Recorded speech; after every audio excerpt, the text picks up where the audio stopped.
तो जय हिंद साथियों, नमस्कार। आशा करते हैं कि आप लोग अच्छे होंगे, स्वस्थ होंगे, मस्त होंगे। साथियों, आज के सेशन में हम एसएसजेडी एग्जाम के लिए जीएस के प्रैक्टिस सेट नंबर 27 को देखने वाले हैं। और ये कोई फालतू के प्रैक्टिस सेट आपको नहीं करवा रहे हैं। ये जो प्रैक्टिस सेट है वो आपके एसएसजेडी एग्जाम के प्रीवियस ईयर क्वेश्चन पेपर है, जिसका एग्जाम 23 फरवरी 2024 को शिफ्ट 4 में हुआ है। उसी के क्वेश्चन को इस वीडियो में देखने वाले हैं। तो अगर आप भी एसएसजेडी की तैयारी कर रहे हैं और आपका भी टारगेट एसएसजेडी कांस्टेबल एग्जाम 2025 है, तो आपके लिए बेहद जरूरी है साथियों कि आप एसएसजेडी के प्रीवियस ईयर क्वेश्चन पेपर का सेट लगाएं और उसका एनालिसिस करें। क्योंकि दोस्त, जब तक आप प्रीवियस क्वेश्चन पर पकड़ नहीं बनाइएगा तब तक इस बात का अंदाजा नहीं लगा पाइएगा कि आपके एसएसजेडी एग्जाम में किस प्रकार के क्वेश्चन पूछे जा रहे हैं और कहां से क्वेश्चन बोर्ड उठा रहा है। तो आइए डेली हमारे साथ जितने भी आपके एसएसजेडी एग्जाम हो चुके हैं उसके क्वेश्चनों को करवा रहे हैं हम एनालिसिस, और आपको बता रहे हैं कि हाँ, यहाँ से क्वेश्चन बोर्ड उठा रहा है और उसी के अकॉर्डिंग आपको तैयारी करना है। तब जाकर आप कम समय में अच्छा से अच्छा तैयारी कर पाइएगा और अच्छा स्कोर कर पाइएगा। तो चलिए आज के सेट को लगाते हैं और देखते हैं कि आप इसमें कितना सही कर पाते हैं। इससे आपका तैयारी का पता लग जाएगा।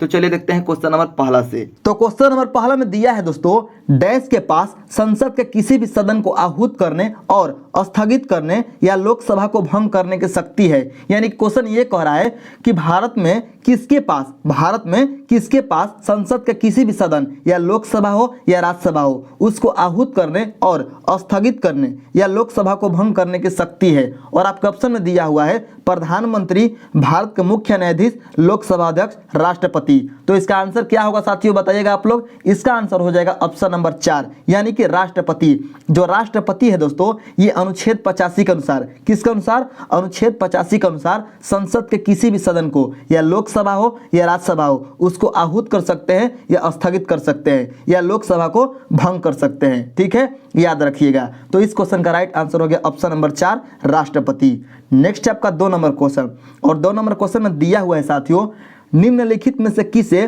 भारतीय तटरक्षक बल के 25वें महानिदेशक के रूप में नियुक्त किया गया है।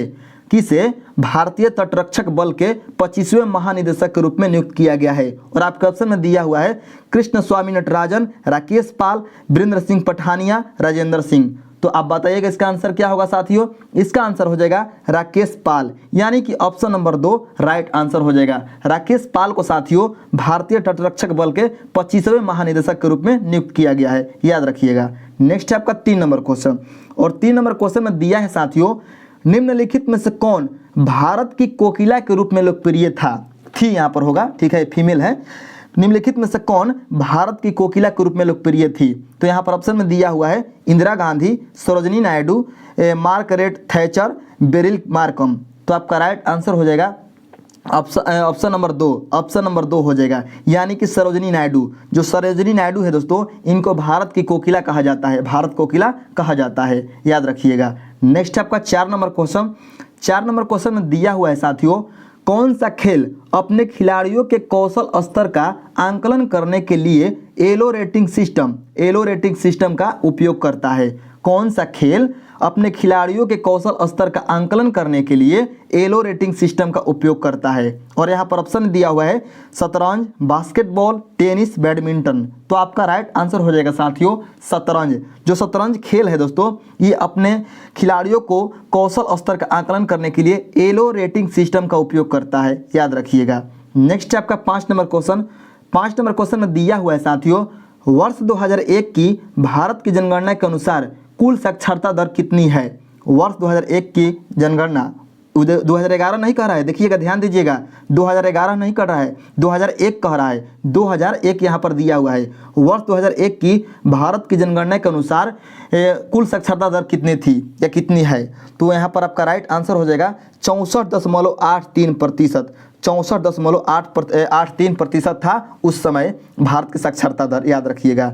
नेक्स्ट आपका 6 नंबर क्वेश्चन, भारतीय संविधान में उल्लिखित मौलिक कर्तव्यों के संबंध में निम्नलिखित में से कौन सा कथन सही नहीं है। ठीक है, कौन सा कथन सही नहीं है। तो चलिए कथन को पढ़ते हैं और देखते हैं कि कौन सा कथन सही नहीं है। ठीक है, तो पहला कथन में दिया हुआ है साथियों, संविधान 42वां संशोधन अधिनियम 1976 मौलिक कर्तव्यों से संबंधित है। तो ये आपका राइट है, मतलब ये आपका जो कथन है वह बिल्कुल सही है, क्योंकि जो मौलिक कर्तव्य है दोस्तों, ये रूस से लिया गया है हमारे संविधान में, और ये 42वां संविधान संशोधन 1976 के तहत हमारे भारतीय संविधान में शामिल किया गया था। तो ये आपका कथन सही है।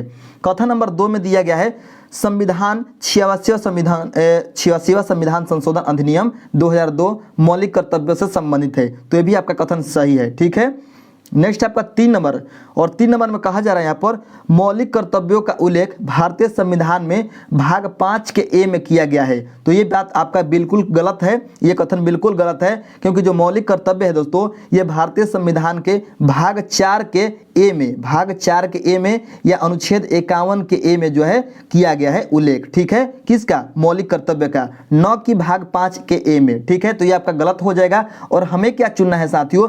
हमें चुनना है कि कौन सा कथन सही नहीं है। तो आपका 3 नंबर जो कथन है वह सही नहीं है, अर्थात यही आपका आंसर हो जाएगा। नेक्स्ट आपका 7 नंबर क्वेश्चन, हरित क्रांति के संदर्भ में HYV का क्या अर्थ है? हरित क्रांति के संदर्भ में HYV का क्या अर्थ है? तो यहाँ पर राइट आंसर हो जाएगा दोस्तों हाई यील्डिंग वेराइटीज, यानी कि ऑप्शन नंबर 1 इसका राइट आंसर हो जाएगा, उच्च उपज वाली किस्में, यानी ऑप्शन नंबर 1 इसका राइट आंसर हो गया। नेक्स्ट है 8 नंबर क्वेश्चन, निम्नलिखित में से कौन सा देश सार्क का सदस्य नहीं है? सार्क का सदस्य नहीं है। तो यहाँ पर ऑप्शन में दिया हुआ है नेपाल, चीन, बांग्लादेश, भूटान। तो आपका राइट आंसर हो जाएगा दोस्तों चीन। जो चीन है दोस्तों ये सार्क का सदस्य नहीं है। और आप सभी को हम बताना चाहेंगे कि सार्क का स्थापना 1985 में हुआ है। ठीक है, और इसके सदस्य देश हैं नेपाल, बांग्लादेश, भूटान, पाकिस्तान भी है, भारत भी है सार्क का सदस्य, याद रखिएगा। लेकिन चीन नहीं है, चीन जो है ये सार्क का सदस्य दोस्त नहीं है। ठीक है, याद रखिएगा। नेक्स्ट है आपका यहाँ पर 9 नंबर क्वेश्चन, और 9 नंबर क्वेश्चन में दिया हुआ है साथियों डैश, यहाँ पर खाली स्थान दिया है डैश, नृत्य उत्सव का आयोजन केरल पर्यटन विकास निगम द्वारा किया जाता है। यह वर्ष में 2 बार मनाया जाता है, एक बार अक्टूबर नवंबर के महीने में और फिर मार्च अप्रैल के महीने में कनकुननु महल परिसर में त्रिवेंद्रम या तिरुवनंतपुरम शहर केरल में।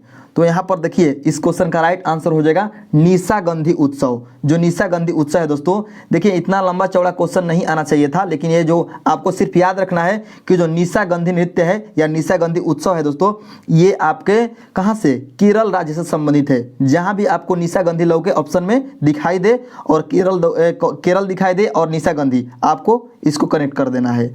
नेक्स्ट है आपका यहाँ पर 10 नंबर क्वेश्चन, गन्ने से चीनी बनाने की प्रक्रिया आर्थिक गतिविधि के किस क्षेत्र के अंतर्गत आती है? जो गन्ना से चीनी बनता है दोस्तों वह आर्थिक गतिविधि के किस क्षेत्र के अंतर्गत आएगा? ऑप्शन में दिया हुआ है द्वितीयक क्षेत्र, चतुर्थक क्षेत्र, तृतीयक क्षेत्र या प्राथमिक क्षेत्र। तो आपका राइट आंसर हो जाएगा दोस्तों ऑप्शन नंबर 1 यहाँ पर हो जाएगा द्वितीयक क्षेत्र। ठीक है, द्वितीयक क्षेत्र यानी दूसरे क्षेत्र के अंतर्गत आएगा कौन? गन्ने से चीनी बनाने की प्रक्रिया। नेक्स्ट है आपका 11 नंबर क्वेश्चन, किस तत्व का परमाणु क्रमांक सबसे अधिक होता है और यह सबसे भारी प्राकृतिक रूप से पाया जाने वाला तत्व है? किस तत्व का परमाणु क्रमांक सबसे अधिक होता है और यह सबसे भारी प्राकृतिक रूप से पाया जाने वाला तत्व है? तो आपका राइट आंसर हो जाएगा यूरेनियम। यूरेनियम का परमाणु क्रमांक होता है दोस्तों, आपको हम बताना चाहेंगे 92 होता है। ठीक है, कितना होता है? 92 होता है, और ये सबसे भारी प्राकृतिक रूप से पाया जाने वाला तत्व है। नेक्स्ट है आपका 12 नंबर क्वेश्चन, और 12 नंबर क्वेश्चन में दिया हुआ है साथियों मिष्टी योजना का उद्देश्य भारतीय तट पर डैश पारिस्थितिकी तंत्र की रक्षा और पुनर्जीवन करना है, साथ ही साथ आसपास के समुदायों की सामाजिक आर्थिक स्थिति को बेहतर बनाना है। तो इस क्वेश्चन का राइट आंसर हो जाएगा सदाबहार, यानी कि ऑप्शन नंबर 4 यहाँ पर हो जाएगा आपका मिष्टी योजना का उद्देश्य भारतीय तट पर सदाबहार पारिस्थितिकी तंत्र की रक्षा और पुनर्जीवन करना है, साथ ही साथ आसपास के समुदायों की सामाजिक आर्थिक स्थिति को बेहतर बनाना है। नेक्स्ट आपका 13 नंबर क्वेश्चन। 13 नंबर क्वेश्चन में दिया हुआ है साथियों कि निम्नलिखित में से कौन सा युग्म घटना और उसके प्रकार के संबंध में सही है? तो चलिए मिलाते हैं इसको। यहाँ पर दिया हुआ है जेवलिन, कूद, तो जेवलिन में कूदा नहीं जाता है दोस्तों, जबकि जेवलिन में भाला फेंका जाता है जेवलिन थ्रो में। ठीक है, और यहाँ पर दिया हुआ है ऊंची कूद और फेंकना, तो ऊंची कूद में कूदा जाता है दोस्तों, नहीं फेंका जाता है। ठीक है, तो दोनों के दोनों गलत हो जाएंगे यहाँ पर। तो कह रहा है कौन सा सही है? तो कोई भी सही नहीं है, अर्थात ऑप्शन नंबर 4 राइट आंसर हो जाएगा, न तो 1 और न ही 2। नेक्स्ट है आपका 14 नंबर क्वेश्चन, अगस्त 2023 से अंतर्राष्ट्रीय वित्तीय सेवा केंद्र प्राधिकरण के अध्यक्ष के रूप में किसने पदभार ग्रहण किया है? तो यहाँ पर ऑप्शन में दिया हुआ है विजय सांपला, के.एन. व्यास, दिनकर गुप्ता, के. राजा रमन। तो आपका राइट आंसर हो जाएगा के. राजा रामन। ऑप्शन नंबर 4 इस क्वेश्चन का राइट आंसर हो जाएगा। नेक्स्ट आपका 15 नंबर क्वेश्चन, शास्त्रीय नृत्य की क्षेत्र में अपने योगदान के लिए पद्म भूषण 1992 प्राप्त करने वाली सबसे कम उम्र की नर्तकी कौन थी। मतलब 1992 में पद्म भूषण प्राप्त करने वाली सबसे कम उम्र की नर्तकी कौन थी। तो यहाँ पर राइट आंसर हो जाएगा सोनल मानसिंह, सोनल मानसिंह। ठीक है, एसएसजीडी का बहुत ही प्यारा क्वेश्चन है, बार बार पूछा जाता है, याद रखिएगा। नेक्स्ट है आपका 16 नंबर क्वेश्चन, भारतीय खिलाड़ी अंकिता दास किस खेल से संबंधित है। तो आपका राइट आंसर हो जाएगा दोस्तों 16 नंबर क्वेश्चन का ऑप्शन नंबर हो जाएगा यहाँ पर table tennis, option number 3 table tennis से संबंधित है अंकिता दास। नेक्स्ट है आपका 17 नंबर क्वेश्चन, निम्नलिखित में से किस राज्य में छऊ नृत्य शैली का संबंध है, किस राज्य से। तो आपका राइट आंसर हो जाएगा पश्चिम बंगाल, पश्चिम बंगाल से संबंधित है आपका छऊ नृत्य शैली। नेक्स्ट है आपका 18 नंबर क्वेश्चन, दक्षिण भारत में डैश एक ग्रामीण सभा होती थी जो उन क्षेत्रों में पाई जाती थी जहां जमींदार ब्राह्मण नहीं होते थे। तो यहाँ पर आपका राइट आंसर हो जाएगा ऊर। ठीक है, दक्षिण भारत में ऊर जो है, ऊर एक ग्रामीण सभा होती थी जो उन क्षेत्रों में पाई जाती थी जहां पर जमींदार और ब्राह्मण नहीं होते थे। नेक्स्ट है आपका 19 नंबर क्वेश्चन, भारत में हरित क्रांति के जनक के रूप में किसे जाना जाता है। तो भारत में हरित क्रांति के जनक जाना जाता है दोस्तों एमएस स्वामीनाथन को, याद रखिएगा, ऑप्शन नंबर 1। नेक्स्ट है आपका 20 नंबर क्वेश्चन, कृष्ण राव पंडित राजा भैया पूंछ वाले किस घराने से संबंध है। तो आपका राइट आंसर हो जाएगा ग्वालियर घराना, यानी कि ऑप्शन नंबर 1 इस क्वेश्चन का राइट आंसर हो जाएगा। तो ये 20 क्वेश्चन आपके समाप्त हो चुके हैं। तो कितना आपने सही किया है जरूर बताइएगा। मिलते हैं नेक्स्ट वीडियो में, तब तक के लिए धन्यवाद।